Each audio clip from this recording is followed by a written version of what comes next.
দেখেছি বন্ধুরা, সেখানে নিরাপদ জীবন দিয়েছিল, সেখানে আমাদের নারীরা সামনের কাতারে থেকে লড়াই করেছে। যে গত নির্বাচনের পরে সে মহাকালী সুবর্ণচরে সেখানে একজন 4 সন্তানের জননী সে নৌকা মার্কে ভোট দেয়নি বলে সেখানে তাকে যুবলীগের সে সন্ত্রাসীরা তাকে সারা রাত ধরে শাসন করে অত্যাচার করে এবং সেই ছবিগুলো পরবর্তী সময় সামাজিক যোগাযোগের মাধ্যমে ছড়িয়ে দেয়। এইরকম আমরা অসংখ্য ঘটনার কথা আমরা বলতে পারবো, যে ঘটনাগুলো আমাদের সঙ্গে প্রতি মুহূর্তে ঘটে, প্রতিদিন ঘটে, যে ঘটনাগুলো বিচার আমরা দেখতে পাই না। আপনি জানেন যে গত জুলাই আগস্ট মুভমেন্টে নারীরা কত গুরুত্বপূর্ণ ভূমিকা রেখেছে।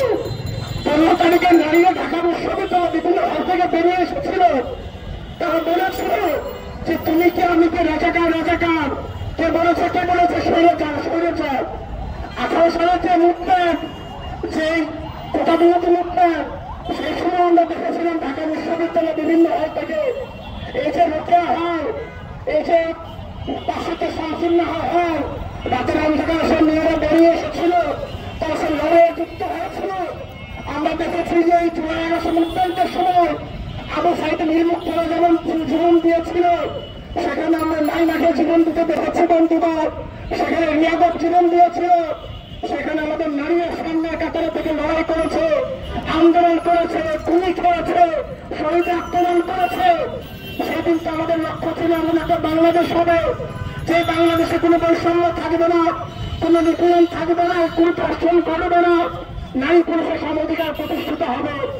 বন্ধুগণ, এখন আমরা দেখতে পাচ্ছি এই নতুন বাংলাদেশে 5 আগস্টের পরে বাংলাদেশে বিগত সময় যে অন্যায় অত্যাচার নিপীড়ন যে বৈষম্য ছিল, একই রকম করে সেই বৈষম্য ঘটনাগুলো ঘটছে। নারীদের জীবন প্রতিনিয়ত যে অনিরাপদ, সেই অনিরাপদ হচ্ছে বন্ধুরা। অথচ সরকার কি করছে আপনারা দেখেছেন, গত কদিন আগে যে ঢাকা বিশ্ববিদ্যালয়ের একজন যে সেন্ট্রাল লাইব্রেরির কর্মকর্তা, সে একজন নারীকে সে যেভাবে অবদস্থ করলো, সেই ঘটনা পরে আমরা দেখলাম স্বরাষ্ট্র উপদেষ্টা বলছেন যে এটা তেমন কোনো ঘটনাই নয়।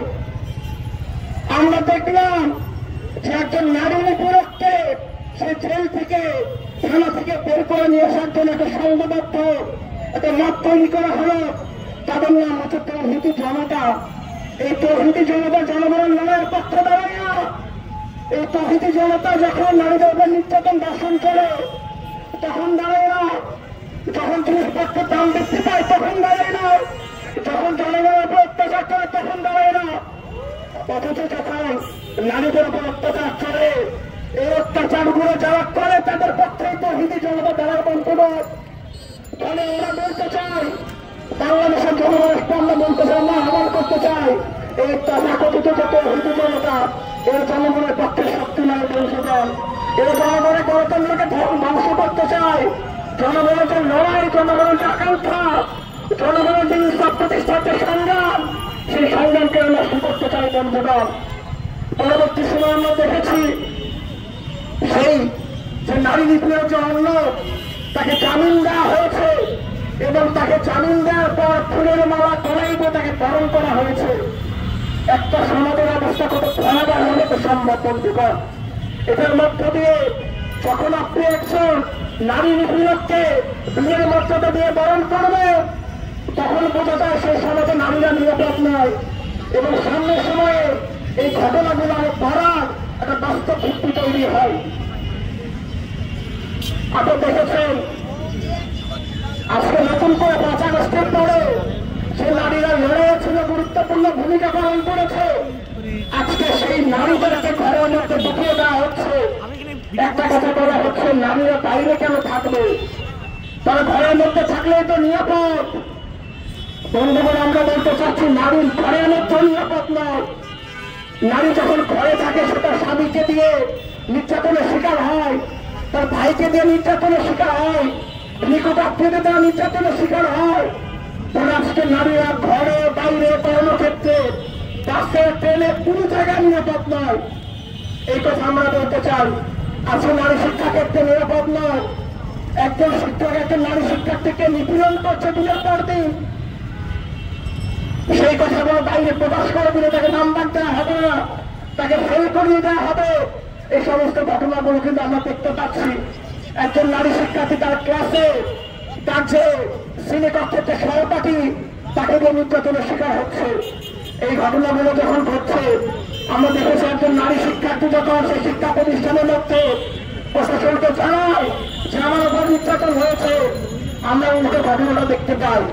সেই যে নারী শিক্ষার্থী তাকে বিভিন্নভাবে দোষারোপ করা হয়, তোমার নিশ্চয় দোষ ছিল, না হলে তোমার সঙ্গে এই ধরনের ঘটনাগুলো কেন ঘটবে। এই সমস্ত এক ধরনের পরিবেশ কিন্তু আমরা দেখতে পাচ্ছি। আপনি দেখেছেন যে চট্টগ্রাম বিশ্ববিদ্যালয়ে সেখানে সুমাইয়া শিক্ষক সহ সেখানে 9 জন শিক্ষার্থীকে সেখানে বহিষ্কার করা হয়েছে, অথচ নারী শিক্ষার্থীরা লড়াইয়ের সঙ্গে যুক্ত ছিল আগস্ট মুভমেন্টের সময়।